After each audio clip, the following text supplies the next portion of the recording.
Good morning, Malacañang Press Corps and guests. Welcome to the Mindanao Hour with ASEC Christopher James Parissima and General Restituto Padilla. ASEC? We will first have opening statement from General Padilla. Again, I'd like to just pause for a while. We have the presidential spokesman joining us shortly, and he will be providing the initial report.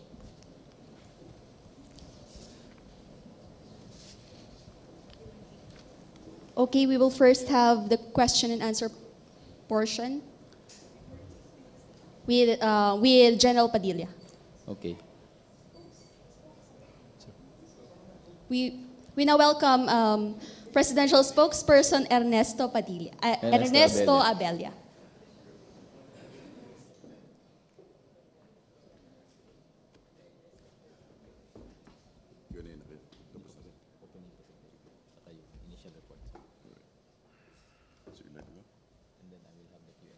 Yes. Okay. All right. Good morning. I would like to welcome you to Bangon Marawi and Mindanao Hour. We'd like to begin with General Padilla. So, would you like me to do the report? Yes. Okay. Thank you, sir. I think it's really a Friday today. Everybody wants to early go. But that's a happy signal because everybody's looking forward to a good weekend, I hope. And similarly, we are as well. And over in Marawi, our forces are still committed to their mandate and their task. And before I go to the Q&A, I'd just like to provide you the update for today. Today is 11 August. It's the 81st day of the rebellion in Marawi. And as of 7 p.m. last night, our forces on the ground from Joint Task Force Marawi reports that the number of enemy killed has increased by 4, which is 552. Civilians killed because of terrorist atrocities remain at 45. Firearms recovered also have remained unchanged, and they still remain at 610 high-powered firearms recovered. Civilians rescued as well remain the same at 1,728 in the absence of any new rescues. Buildings cleared. As of yesterday, we were able to clear 15, and the most recent, again, 15 other facilities. For the number of our killed in action, it has remained unchanged at 128. By the way, the additional 3 from the previous report a few days ago were because of our wounded perishing as a result of their wounds. The status of cash donations as of 3 p.m. yesterday, the account for Marawi AFP casualties stand at 98,866,334.23 centavos. Those for Marawi IDPs, the account stands at 933,615.21 centavos. These are the latest that we have for the update regarding Marawi, the rebellion in Marawi. I'm now open for your questions, but before I do answer some of your questions, I'd like to just clarify something that is not related to martial law in Mindanao or the Marawi incident, but a request on the part of the armed forces and the Chief of Staff personally, that the recent news about having an incentive for reports and information provided by civilians and other partners who will lead to the neutralization or the arrest of any member of the NPAs, particularly in the island of Negros, which was alluded to him, is not a policy of the armed forces nor of government, but an initiative on the part of the local government, which was started and reported to by the 3rd Infantry Division General John Aying recently in his meetings with the local government. We do welcome this initiative on the part of the local government, particularly in Negros, because we know that they are already fed up with the abuses that are being committed and the violent activities that are being done by this armed group, which has degenerated into a bandit group primarily concentrating on extortion and arson. So we hope that this local government initiative would be duplicated by other local governments in other areas who face similar problems to provide the motivation and the support to all our hapless citizens in affected areas who may want to share. And also the reason for Mindanao having its own AFP text hotline that we announced previously is also to get those information coming from the citizenry who may want to go direct and provide this information so that we can execute appropriate measures immediately to address the security problems. That is all, and I'm now open for your questions. First question, Maricel Halili, TV5.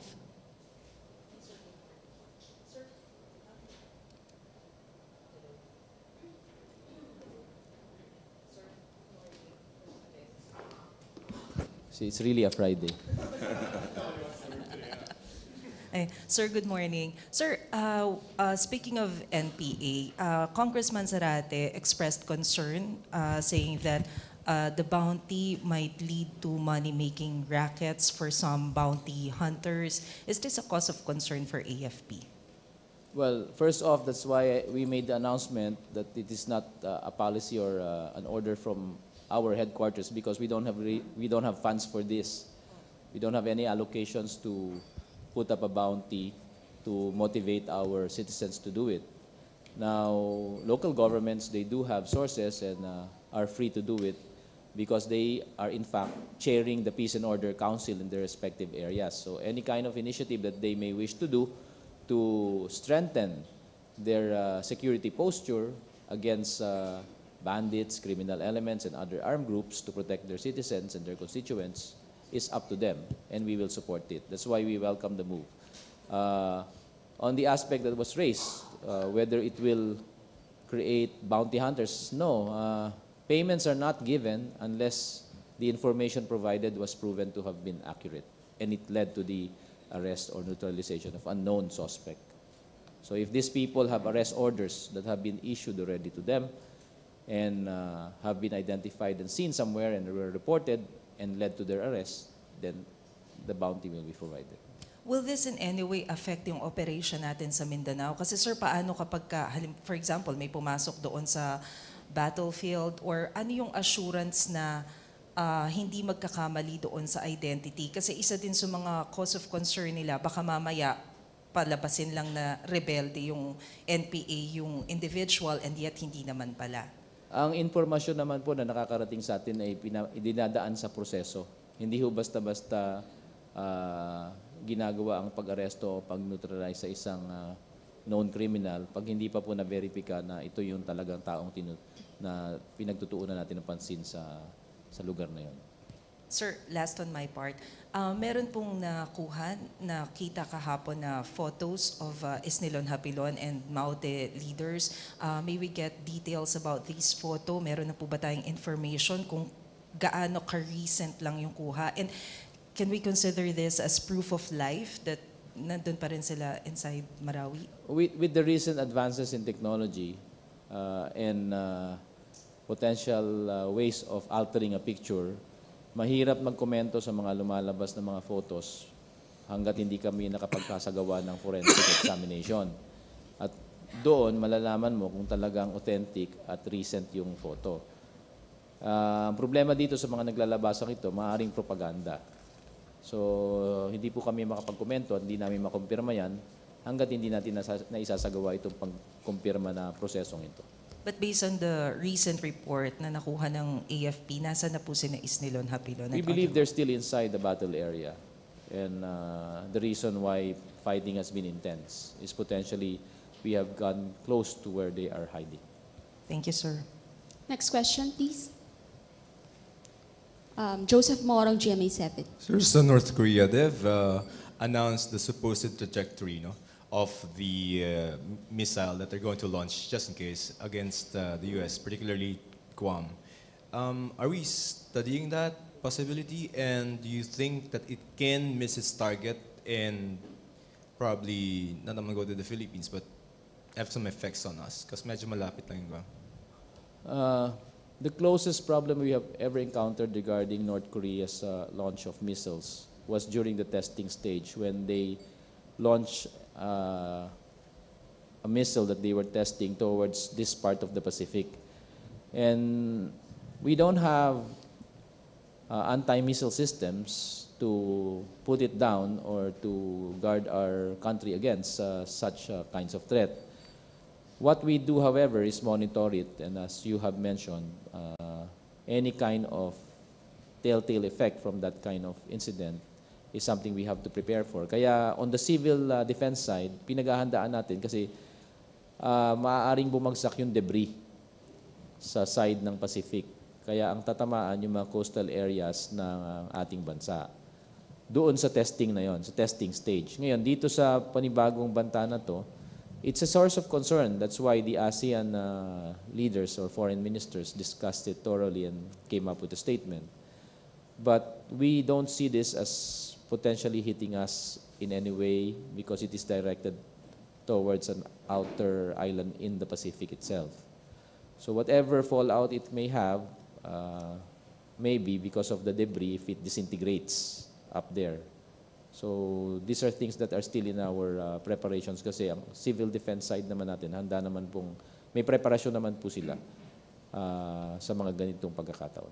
So given North Korea's technological history, the most that we can expect, the worst that we can expect is that there some debris may... If ever it disintegrates in the atmosphere, potentially it would have shattered debris that may scatter around in the area or its trajectory. So it could hit some northern coastal areas. So we have to forewarn our citizens to be on the lookout. But that's something that we see as remote because the recent ASEAN meeting, we saw the presence of the foreign minister of North Korea. If they are intently going to do what they have been announcing, then the foreign minister would not have gone there. So I think there is still a lot of room for dialogue, a lot of room for talks, and we see this as a positive sign. So we may just be in the middle of a verbal tussle between some countries. All right, sir, thank you. Any more follow-up questions on North Korea? Yes, Tristane, DZBB. General Padilla, sir. Sir, as of this Tuesday. this early, sir, meron na ba tayong mga coastal areas na sinasabi nyo na identify na po ba kung ano yung possible coastal areas sa atin na posibleng matamaan nitong mga debris? Wala pa po. Kaya nga sabi ko, kinakailangan parang suriin ito. Kasi sa tingin naman natin, hindi naman po talaga ganap na tatamaan ng Pilipinas kung sakasakali. At yung mga debris na, ibang direksyon po ang takbo niya. Kaya lang yung sinasabi natin, kung sakaling mag-disintegrate o sumabog ito ng kusa sa atmosphere, maaaring may mga maliliit na parte na tumama. Thank you. On North Korea, any more? Yes, JP Bancito. Hi, General Padilla. Good morning po. Good Sir, morning.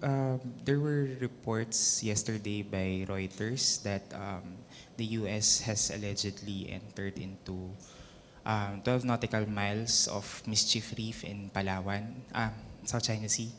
Sir, how does the military view this freedom of navigation operations, and how do we intend to possibly tackle this move? Well, freedom of navigation is guaranteed. Yes. And anyone can do it. So we just need to monitor, and as long as it is within the bounds set forth by international law, then it is all right. Next question. Yes, sir, as a follow-up, so na-coordinate po ba ang US government sa Philippine government regarding these operations? May reports, would you verify reports kung galing sa Philippines yung destroyer na ginamit? Sa pagkakaalam ko po, hindi po galing sa atin. At hindi ko po batid kung nagkaroon ng coordination. Sir, yung mga freedom of navigation operations, nakakatulong po ba ito sa stability ng region? Well, as I mentioned, freedom of navigation is guaranteed. Anyone can do it. So any navy, any merchant ship can ply these routes, they can pass and claim innocent passage. So kung ano man po ang nangyayari dyan, maaring naililink lang sa atin dahil nasa may malapit sa atin nangyayari. But we see this as a guaranteed exercise of the right to navigation. All right, any more questions for General Padilla? Thank you, General Padilla. We will now have ASEC Purisima for updates on Task Force Bangon Marawi. Good morning, ladies and gentlemen of the Malacañang Press Corps. I'll provide an update on the efforts of Task Force Bangon Marawi for the rehabilitation and recovery of Marawi City. Next slide, please. The Singapore Ministry of Defense handed over relief items and equipment for the IDPs from Marawi City and other affected localities.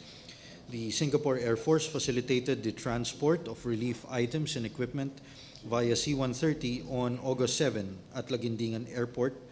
Tents, blankets, medical supplies, portable lights, and water filtration units were donated to the Philippines and were received by the Office of Civil Defense.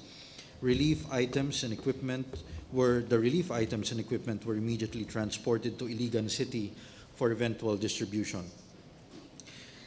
On the status of ASEAN relief distribution, as of 6 August 2017, a total of 360 personal hygiene kits and 1 water filtration unit were distributed to the IDPs in evacuation centers located in Iligan City and Pantauragat, while a total of 1,655 personal hygiene kits, 432 family kits, and 432 kitchen sets were provided for the home-based IDPs.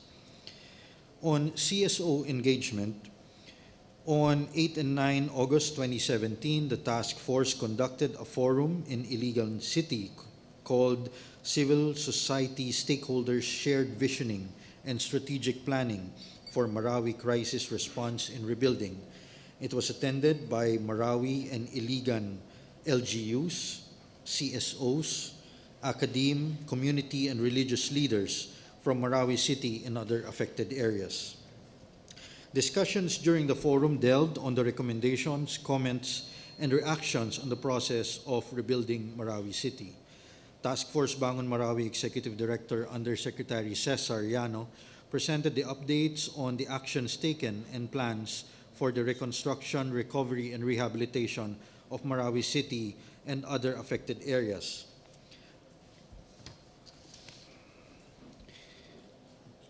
Task Force Bangon Marawi recognizes the importance of engaging and consulting various sectors, particularly political and religious leaders who are well-versed with Maranao culture and practices.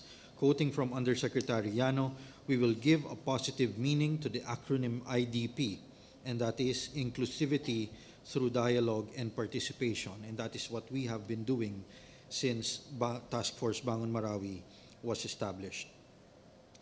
During the forum, Undersecretary Llano acknowledged the participation of CSOs in all the efforts of the task force, and the task force acknowledges the partnerships offered by representatives of IDPs, traditional leaders of Marawi City, people's organizations, sectoral organizations, and civil society organizations. And the task force also considers and takes into consideration the inputs of communities and organizations in every endeavor of the task force as defined by its mandates and responsibilities. Other activities initiated in relation to the reconstruction, rehabilitation, and recovery efforts for Marawi City are the joint planning workshop for recovery, rehabilitation, and peace building for the city of Marawi and the province of Lanao del Sur, spearheaded by UNDP, which was held in Cagayan de Oro on 8 and 9 August 2017 and participated in by various government agencies and members of the academe, and as well as the regular task force executive meetings to discuss updates on each subcommittee, including the processes for accessing funds as well as communication strategies. Thank you. That's my update for today. Q&A. Any questions for ASEC? Yes, Pia Gutierrez, ABS-CBN. Good morning, sir. Sir, local officials in Marawi have declared a mental crisis after residents displayed signs of mental illness. I- Are we planning to intensify our response or have a more aggressive form of intervention to address these issues? We're continuously assessing the situation on the ground, and we respond as needed. We understand that the provision of mental health and psychosocial services, or MHPSS, for IDPs in Marawi City are ongoing. Okay, and services include psychosocial first aid, stress debriefing, psychiatric treatments to varying age groups, and to date, approximately 30,000 persons have availed of these services. Again, some of these are basic services, basic like psychological first aid and all that, consultations with experts. So, ina-address to. Alam naman natin na dahil matagal na ang ating mga kababayan sa evacuation centers, syempre meron rin silang mga nararamdaman at ina-address to. Ang importante dito, ina-address to ng ating mga ahensya, no, kagaya ng DOH. I should note that there are few recorded cases of mental issues, but these are addressed by DOH, no? And the provision of mental health and psychosocial services, including necessary medicines, are continuously being provided to our IDPs. So ina-address natin to. The long and short of it, we're addressing this. Of course, we cannot prevent this from happening, but nandun ang ating tao on the ground, ating mga ahensya on the ground, ang ating social workers, ang ating health workers, nandun sila at ina-address nila ang pangangailangan ng ating mga IDPs. Next. So do we acknowledge the possibility na yung problema would possibly be bigger than what we expected, considering ang tagal na nitong nangyari and it could be very traumatic to them too? That's why there's always that possibility, but we're addressing and preventing it. Remember our stance whenever there are disasters, whether natural or man-made, proactive tayo. We do not wait to respond. We prepare in order to prevent anything from escalating. No? And that's our posture there. Every day nandun ang ating mga ahensya on the ground at ina-assess nila ang mga pangangailangan. Kung may dagdag na tulong na kailangang ibigay sa ating mga IDPs, ibibigay natin yun. Sir, yung mga cases na identified na mental health problems, anong mga na-manifest nila, sir? I don't have the full details on that, and that may be technical in nature. I wouldn't want to get into that. But we're addressing this at handa ang ating gobyerno para dito. No? Hindi naman ito ang first instance na nagre-respond tayo sa mga ganitong klaseng sitwasyon at handa ang ating mga ahensya para dito. Sir, 30,000 availed of psychosocial again, counseling? this includes first aid. This includes first aid, yung consultations, kung meron silang nararamdaman or siguro kung nalulungkot man sila, meron tayong mga social workers dyan, meron tayong mga health workers. Kasama yun doon. Hindi lang yung mental illness na sinasabi. No? That may be at an elevated level. And again, that's few and far in between. Pero yung regular support na binibigay natin in terms of mental health and psychosocial support, psychosocial interventions, kasama yon doon sa figure na binanggit ko. So this may be as basic as kwentuhan, dialogue, anong nararamdaman mo, ano pang pwede naming ibigay, ano ang mga gusto nyo pang, ano mga pangangailangan nyo. Kasama naman yan sa psychosocial support na binibigay natin. The mere presence of our agencies and workers on the ground affirm our proactive stance to address the situation of our IDPs. Pero sir, I understand that those who manifest signs of mental illness is different from those who are undergoing stress because of the trauma that they... meron po ba tayong... Are we going beyond first aid or parang basic response? We are prepared. We are prepared to do that if it is needed. And if there are documented cases, we will respond accordingly. I just don't have the figures of the documented cases of mental illness per se that needs an elevated level of intervention. But the figure I mentioned, the 30,000 that I mentioned, kasama na yun, lahat yun eh. Lahat yun, from the most basic. So hindi ito alarming. This shouldn't be alarming.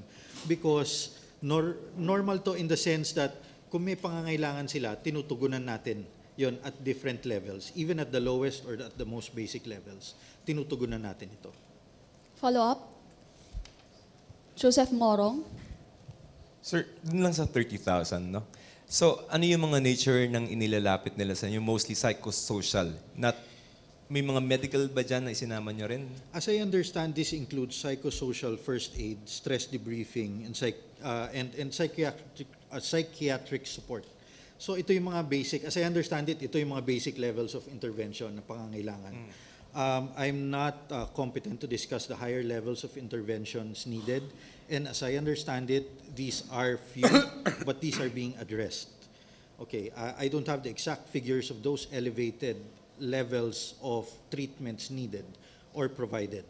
But as I understand, these are just few, although they are being addressed. We're of course taking them very seriously.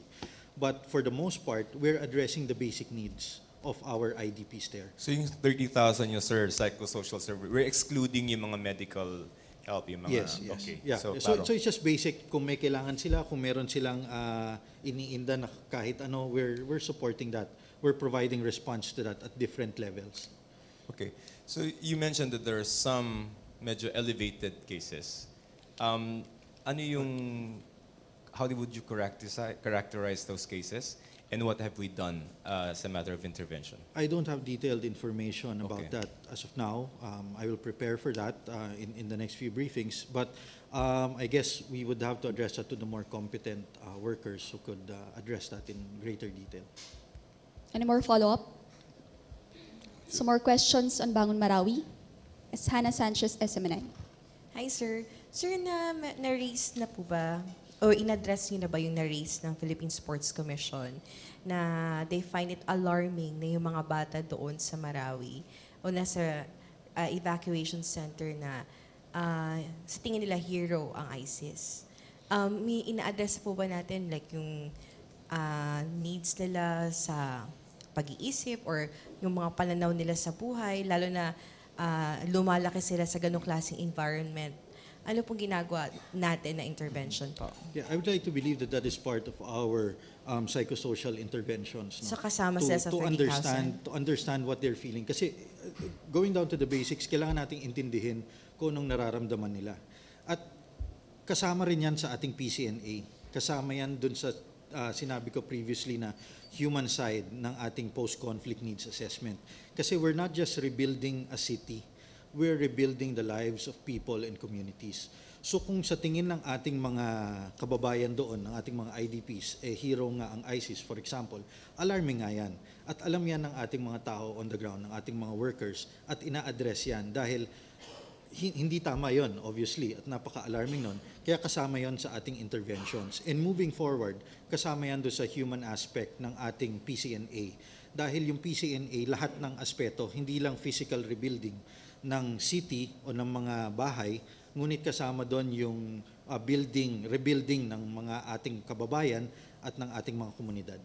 May mga coming from the private sector po ba, sir, na nag-express ng tulong po para dun lang po sa sitwasyon ng mga bata doon? Yes, I believe so. Merong tayong, alam natin na merong mga medical missions na ginaganap by private, na ginagawa ng ating mga private sector organizations at marami pang involved dito. Yun nga ang napakaganda dahil napaka-inclusive nitong ating rehab and recovery efforts. Kahit initial stages pa lang, napakarami nang nag-express ng tulong. Kasama dito yung ating mga private sector organizations at civil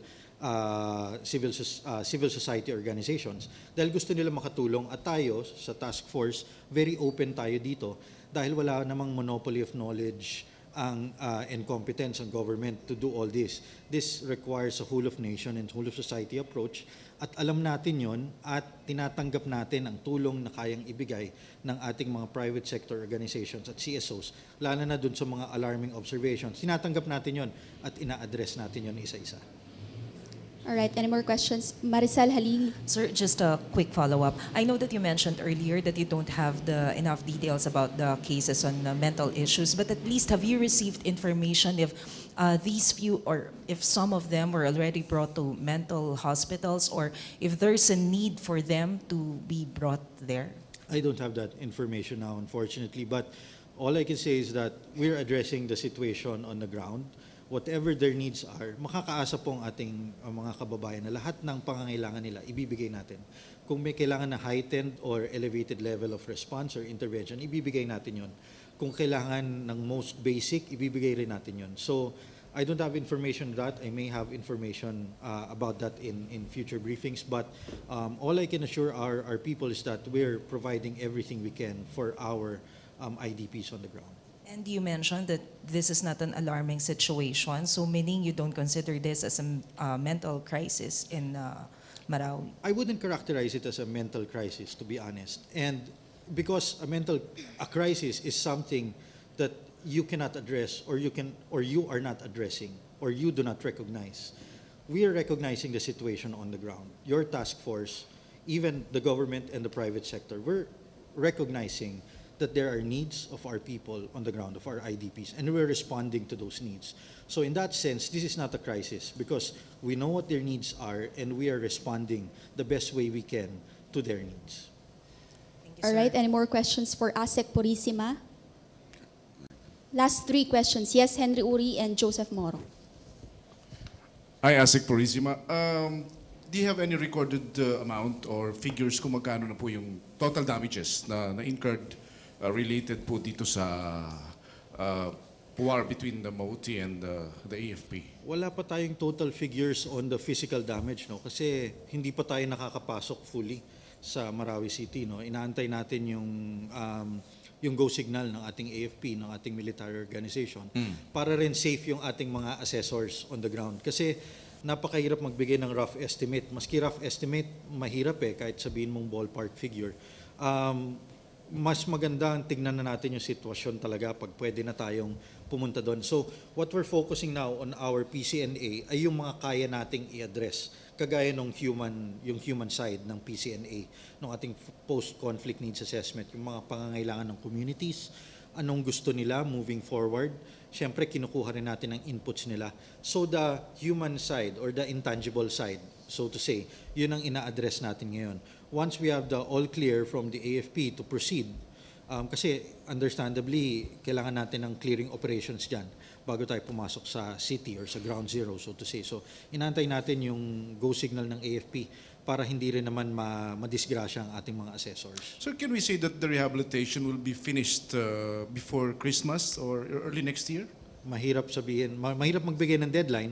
Gagawin natin ito ng mabilis, no? Definitely. Ngunit gagawin rin natin ito ng tama. So we will assess the situation. We're assessing it daily, weekly, monthly. So malalaman natin kung meron na kaming timeline na ibibigay natin ito.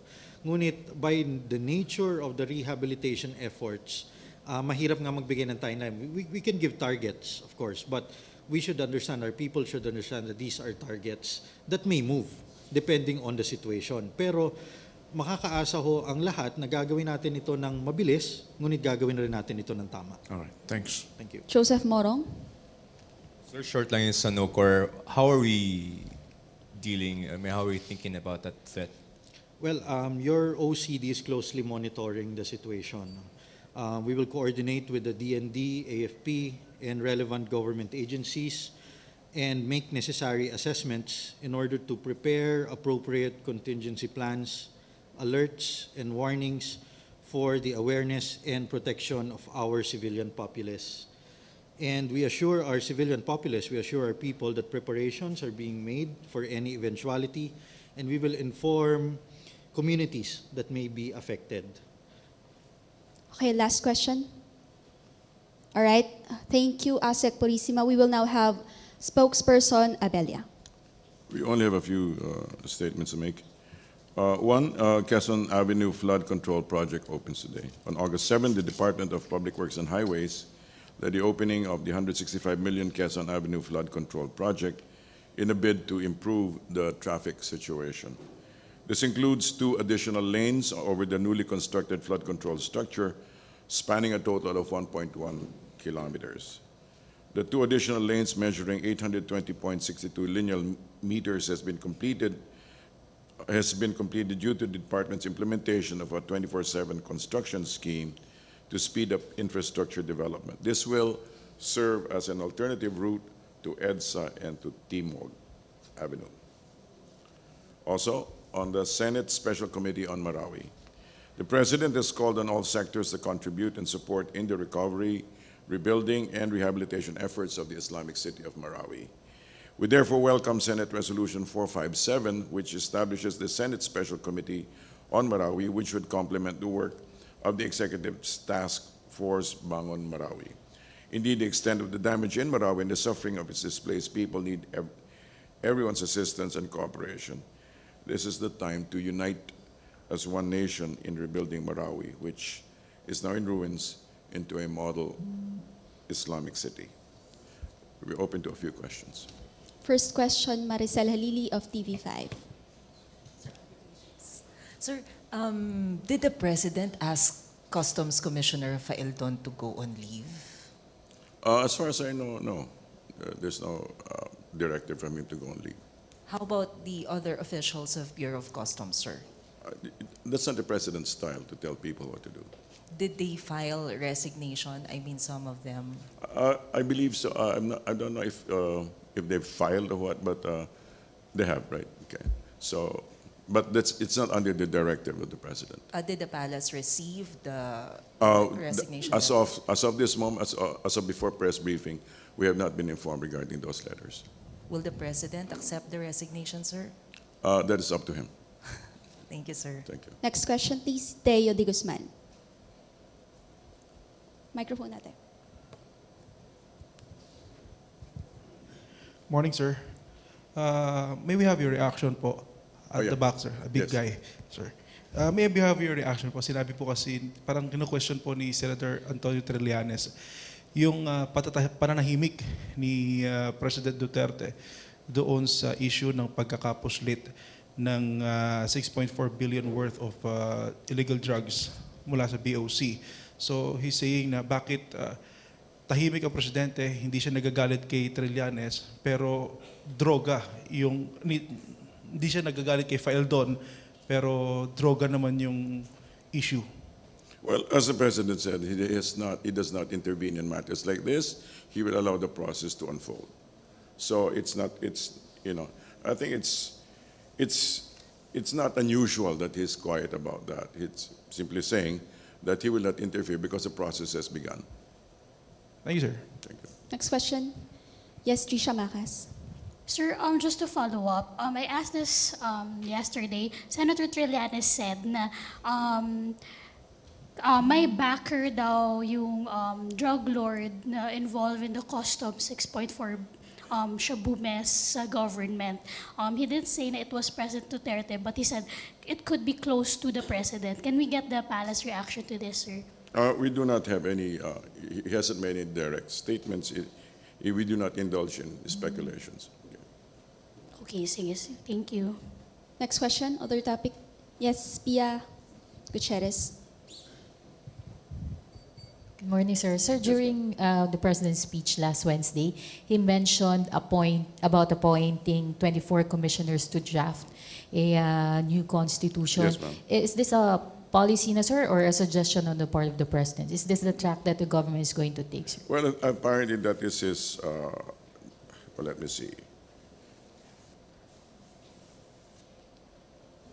The President and the leaders of Congress have expressed support for a constitutional commission to assist in drafting amendments, and several groups have already been conducting research on fora on federalism, presidential and parliamentary system.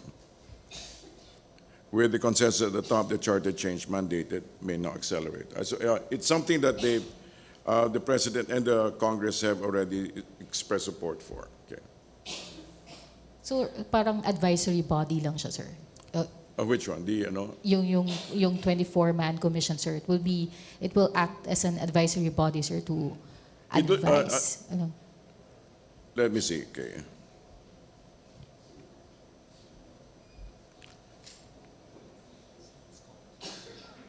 The CONCOM, which is supposed to be named by technically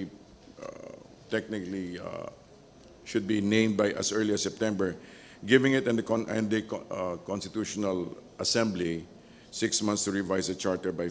In other words, they will be working. It acts as a what do you call it? As advisory. Yes.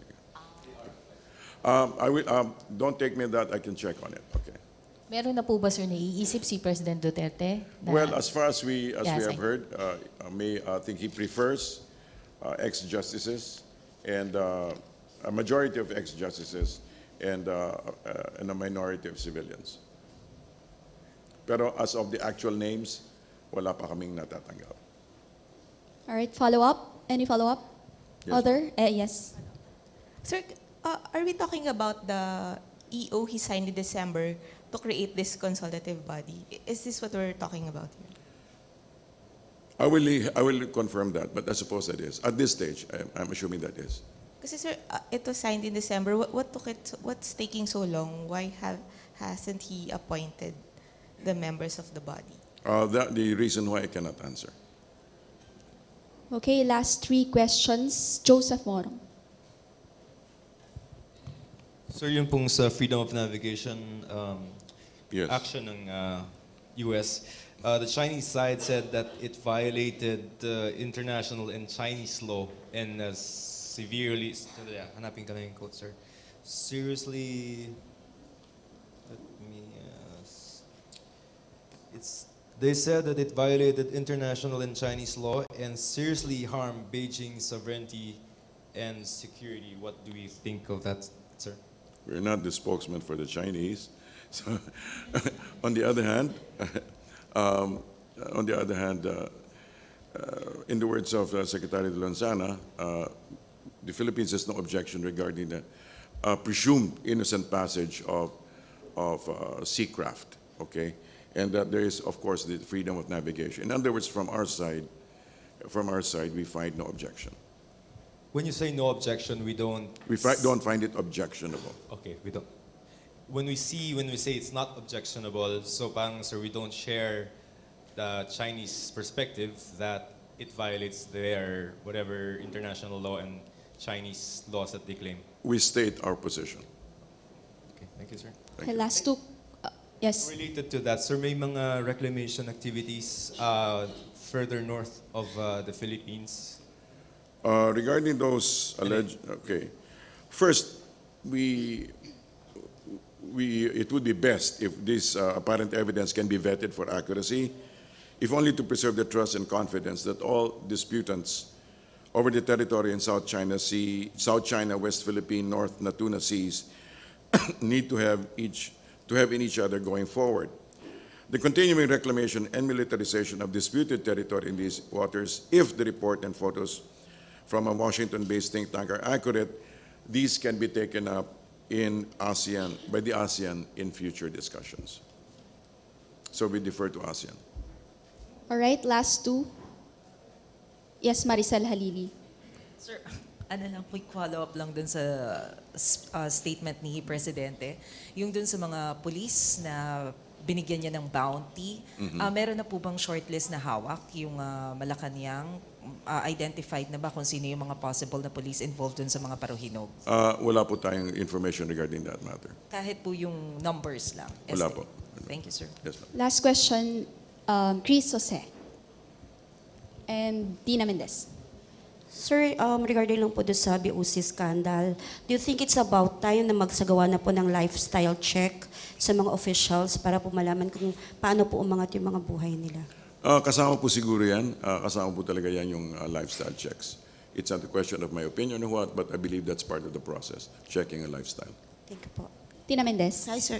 Yes, ma'am. Follow up lang sa statement niyo dun sa reclamation.